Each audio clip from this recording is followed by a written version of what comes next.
près de 200 radios et 100 chaînes de télévision, la navigation à vue vient couronner ce qui a le mérite quand même de hisser le Cameroun tout en haut du podium dans l'espace francophone pour ce qui est de l'offre télévisuelle. Sur le plan de la qualité, l'Afrique de l'Ouest est en avance sur nous. Bonsoir.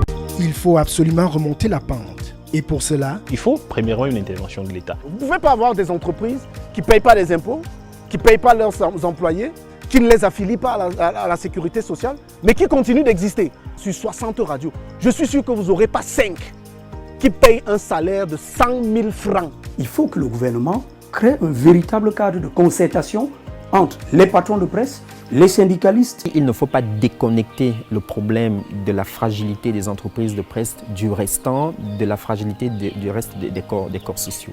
Vraiment de bien étudier le marché. Bon business model. Il faut que de plus en plus les créateurs soient des gens qui soient capables déjà de s'assumer financièrement avant d'attendre la publicité. Une batterie d'examens a fait subir à toute la médiasphère pour que soit constituée une véritable industrie médiatique pouvant assurer une longue espérance de vie à nos médias. Les morts qui se reposent ad vitam aeternam dans le cimetière de la médiasphère nationale, on en dénombre beaucoup. Souvenez-vous aussi de Radio Soleil de la Briqueterie, Radio Reine de l'abbé Jean-Marie Baudot, Radio Vénus de Lucien Mamba, Kiss FM, Youf Radio, Ariane TV, Cam News 24, TV Max et bien d'autres. Que de projets ensevelis. Néanmoins, de nouveaux projets éditoriaux continuent de voir le jour à côté de ceux qui persistent d'exister. Les médias survivent. Vous avez des médias ici dehors où on paye les salaires de 25-30 000 francs. Vous avez des médias où les jeunes continuent de travailler sans salaire.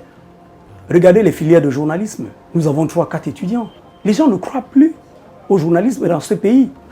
Il n'hésite pas à nous montrer les preuves de ce qu'il dit. Voilà les copies d'examen d'une filière de journalisme. 1 copie, 2 copies, 3 copies. Voici communication des organisations, 26 copies, une seule salle. Et j'ai comme ça 3. En marketing, management opérationnel, j'ai plus de 200 étudiants. En journalisme, je supplie les enfants de venir s'inscrire. Ils ont compris. La presse, c'est une perte de temps. Le journalisme aujourd'hui, il n'y a pas de profil de carrière. On les prend, on dit, bon, tu as une belle voix, viens parler à la radio. Nous, on l'a fait à l'époque. Mais après, qu'est-ce que ça nous a apporté? Ça nous a perdu 14 années de notre vie. Ce n'est pas une question d'argent, mais c'est de dire, ok, j'ai une petite idée et je vais m'y mettre à fond. Du matin au soir, je vais y penser et je vais pouvoir, à côté de ça, on a vu d'autres projets qui sont portés à coups de milliards, mais qui ne vont pas bien loin, parce que l'argent ne suffit pas. Dans toutes les corporations, dans tous les métiers, les gens ont du mal à penser les normes. On pense que les annonceurs sont des gens qui se baladent avec l'argent prêt à investir dans un média. Non, ce sont des vendeurs.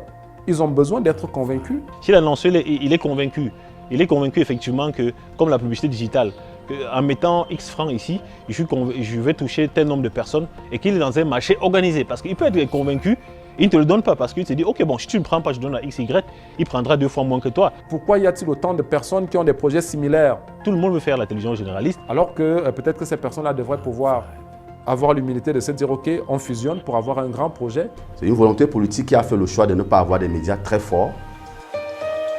Il est donc de bon ton de souligner qu'une entreprise de presse est une entreprise comme toutes les autres. Un média n'est pas qu'un média, c'est une entreprise. Je suis d'accord. Vous prenez 10 médias, sur 8, le directeur général n'a même pas le BEPC. Il faut qu'on dise à ces patrons de médias et d'entreprises que la radio ou la télé, ce n'est pas le social. Qu'on arrête ça, c'est du business, messieurs. Ils vous payent comme ça dans les enveloppes. Pour Oriol Tchoumi, travailler dans les médias au Cameroun équivaut à la vie en enfer. J'ai pitié de tous ces jeunes qui sont dans des rédactions.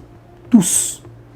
Tous, même dans 10 ans, vous ne verrez pas un seul jeune journaliste camerounais aujourd'hui capable d'acheter un morceau de terrain. Qu'on arrête de donner 25 000 francs à un journaliste à la fin du mois.